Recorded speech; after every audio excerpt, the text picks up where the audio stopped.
Hello, everybody. Happy New Year. I know New Year's Eve, New Year's Day was a few days ago now, but today, at least for me, is the sort of first day back at work, Monday, the 4th of January, I believe it is. So I hope you all had a really good break over Christmas and New Year. Obviously, particularly people following online right now from Britain. I'm in Britain as well, and we're all been on lockdown, and I'm sure it's been pretty similar in other countries around the world as well. So yeah, not the normal, typical kind of Christmas and New Year break, but nonetheless, I'm feeling very rested. Actually, I feel quite a lot of other Christmas and New Year's. I guess there's the traveling round and seeing lots of people can be tiring in itself, and so being at home, even if it was enforced, did mean that there wasn't the same fatigue levels of the actual Christmas festivities and parties. But I think I also learned to actually just switch off in another way. I think other times I just literally wouldn't, even if I watched a film or I played on my PlayStation, I still was kind of half with my mind in work mode. And I think it's such an amazing time since we launched in April. Last April, Purple Goat became real in the real world, and phenomenal 8 months or so up to this Christmas break.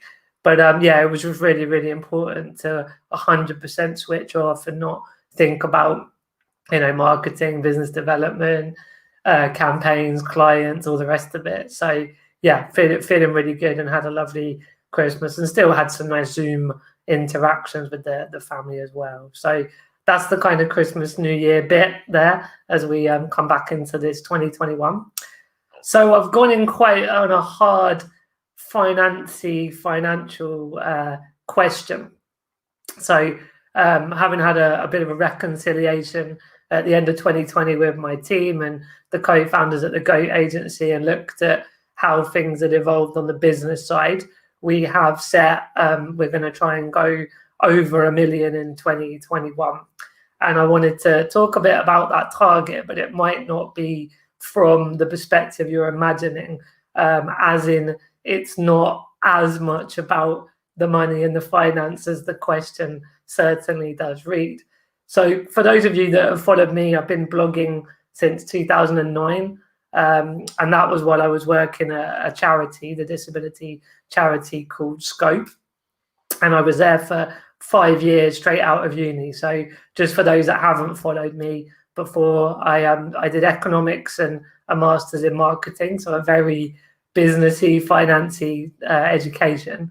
But the first job I got was at this disability charity called Scope. There was definitely a part of that where getting jobs in not in the disability charity world was hard. It felt, I applied for a lot of economic-y, financy jobs, and I'm not saying it was definitively discrimination because there's too many variables to say that, but I do feel with the qualifications I got, it was certainly a lot harder to find work in that world back at this period, which would have been around 2006, 2007. And for those that are in employment and disability know, there's still more to do, but it's come a lot further since that era. So that's probably partly why I got a job at a charity. But what that really taught me and gave me was a real grounding in disability rights and disability inclusion. It really stunned me, the impact of the barriers that disabled people face. Obviously, I'd face them on a personal level, but I got to learn around the fact that there's 14 million disabled people in the UK and 1.3 billion globally. So it was not just my life, my story, my narrative of ups and downs and the barriers, but a lot of other people that have difficulties.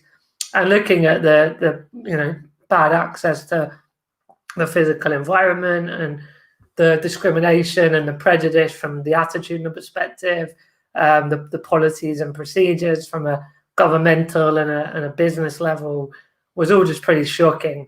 And even when you look at that unemployment, which we touched upon, I found it hard to get a job even with a master's degree. But we know that unemployment rates are double for disabled people over non-disabled people, and therefore poverty as well. So I guess Scope just gave me that really big grounding in the social problem and the social issues around disability that were beyond my personal experiences, which were similar.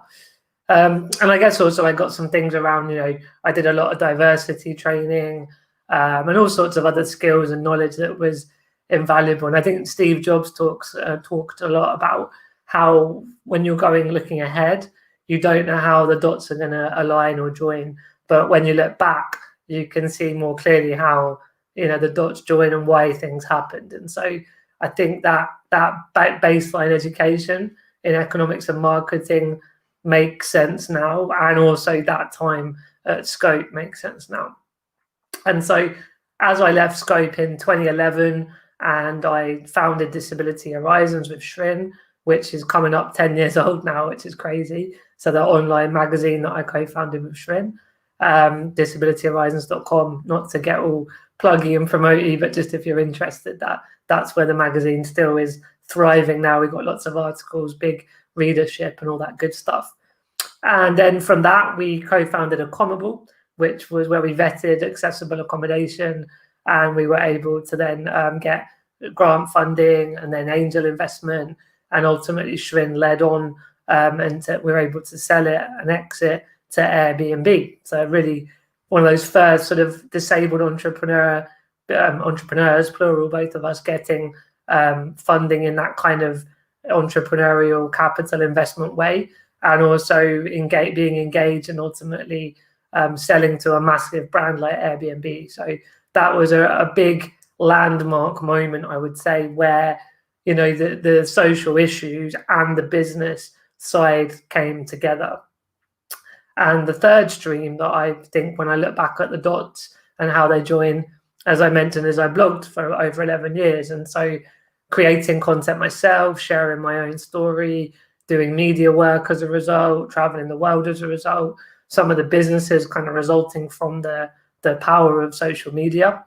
And so I kind of feel the last year or two, there's been this convergence around business entrepreneurship, social media marketing, and of course, inclusion for disabled people.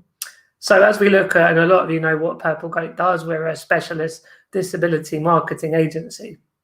And I think I'll come on to what this target means as a number, as a money thing on a personal level in a minute. But I really want to talk more about that number. Could be anything. But the reason that it's so important that Purple Goat and similar businesses and initiatives to us, it's not just about Purple Goat, it's about this bigger movement of inclusion. That the more we grow and have sustainability on the finance side, it means we address some of these social issues that I became really acutely aware of in my time at Scope. So, for example, the more Purple Goat itself thrives, we're growing our employees and our freelancers. So we're actually bringing those economic opportunities to disabled talent, to disabled people. And I've done that as two separate points, because also there's all of the influencers we work with. So the people that create cool content and they get it out to their communities, that they've built up really amazing, engaged communities already. And we partner because they can do that so well, and we do what we do well, and the brands do it, all part of the value chain. Everyone needs each other. But again, that's bringing economic opportunity to the influencers and some of the other marketing parts as well, the people in the marketing world. So there's a bit about unemployment and employment that benefits from business like Purple Goat growing. And obviously poverty, which kind of go hand in hand. The more disabled people have jobs, the more that there's money and the less poverty there is. And also, as we grow and we talk with more mainstream brands and help them to understand how that there's a business opportunity of being inclusive, and sometimes there's some nuts and bolts around what needs to be changed to make them more accessible and inclusive.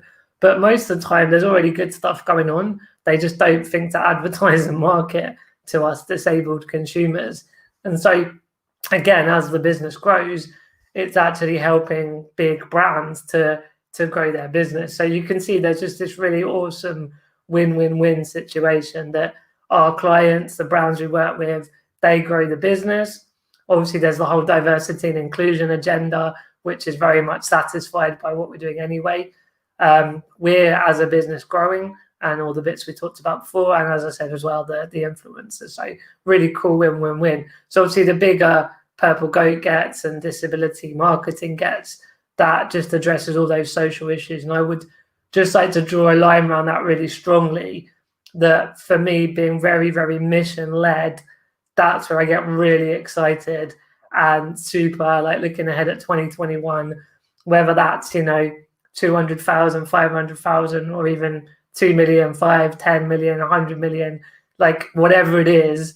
I'm just so excited and happy that we found this amazing way forward, and it's addressing those issues that I became so passionate about 10, 15 years ago at Scope, but using social enterprise, really, business entrepreneurship as one of the solutions. And I think goes without saying, none of this is binary. We still need charities like Scope to fundraise and do things where businesses can't or won't.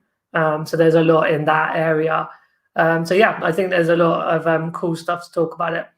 In terms of the number, I think having been, I'm disabled all my life, and there's something really, that almost, I don't want to say stigma, but the fact that we know the higher incidence. And someone's about to look at the door. I'm going to come back on in a second.